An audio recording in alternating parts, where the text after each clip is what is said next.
ఖరీఫ్ పై ఎన్నో ఆశలు పెట్టుకున్న అనంత రైతులకు నిరాశే మిగిలింది.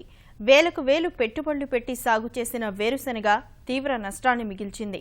ప్రభుత్వం ఆదుకుంటే తప్ప భవిష్యత్తు లేదంటూ రైతులు వాపోతున్నారు. అనంతపురం జిల్లా రైతులు మరోసారి తీవ్ర నష్టాలు మూటగట్టుకున్నారు. నైరుతి వర్షాలతో ఎంతో ఆశగా సాగు చేసిన రైతన్న ఆ తర్వాతి కాలంలో వానదేవుడు కరుణకు దూరమయ్యాడు. జిల్లాలో 6 లక్షల హెక్టార్లకు పైగా వేరుశనగ వేయగా 90% పంట అప్పులు చేసి సాగు చేసింది. జులై వరకు వర్షాలు పర్వాలేదనిపించినా ఆ తర్వాత నెలన్నరకు పైగా చినుకు రాలలేదు. ఈ పరిస్థితుల్లో పంట మొత్తం వాడిపోయి క్రమంగా ఎండిపోయింది. సరిగ్గా ఊడలు దిగే సమయంలో నీళ్లు లేక పంట పనికిరాకుండా పోయింది. ప్రభుత్వం చేపట్టిన రెయిన్గన్ల ప్రయోగం తొలుత ఫలితాలు చూపించినా వర్షాల జాడే లేక ఆ శ్రమంతా మట్టిపాలైంది. ఫలితంగా పంట మొత్తం కోల్పోవాల్సి వచ్చింది. మేము పల్ల బచ్చీర్లు వేసినాం. నేను పెట్టుబడి అంతా 15,000 అయింది.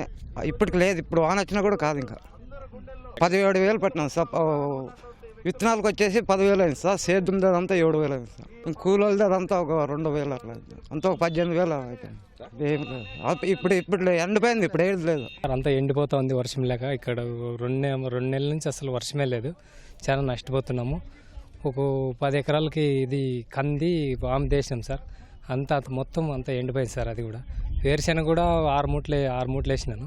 అది కూడా అసలు ఏమేమి ఒక పైసా కూడా చేతికి రాదు సార్.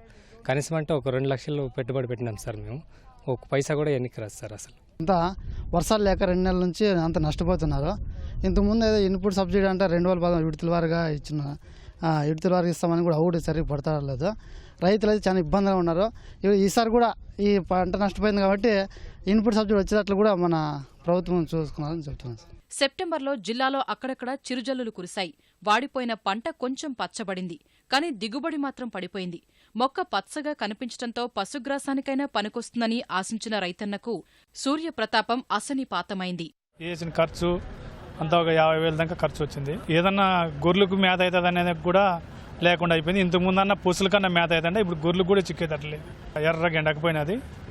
ఇప్పుడు ఇత్తనం ఖరీదు కూడా లేదు. ఏదన్నా ప్రభుత్వం మాకు ఏదైనా పనులు కల్పిస్తే మేము ఊర్లో నిలబడేకైతే ఎప్పుడో పెట్టడమో నష్టపోవడమో సార్. ఒక సంవత్సరం కూడా 15 నుంచి పంట పెట్టినా కూడా యాపొద్దు కూడా సంవత్సరానికి 4 లక్షలు 5 లక్షలు అప్పుల్లో ఉన్నాము. కానీ లాభం ఏం లేదు సార్. ఇప్పటికైనా కానీ సంధించి రైతుల కరువు చాలా వచ్చింది. చాలా కష్టాల్లో ఉన్నాం.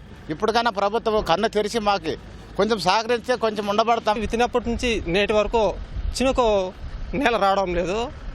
బ్యాంకులో అప్పులు ఇవ్వక మాకు పంట చేతికి రాక కౌలు కట్టవలసిందే. కాబట్టి ఇప్పుడు ప్రభుత్వం మా కౌలు రైతులపైన దయ ఉంచి ఏమైనా మాకు సహాయం అందించాలని గవర్నమెంట్ కోరడమైనది.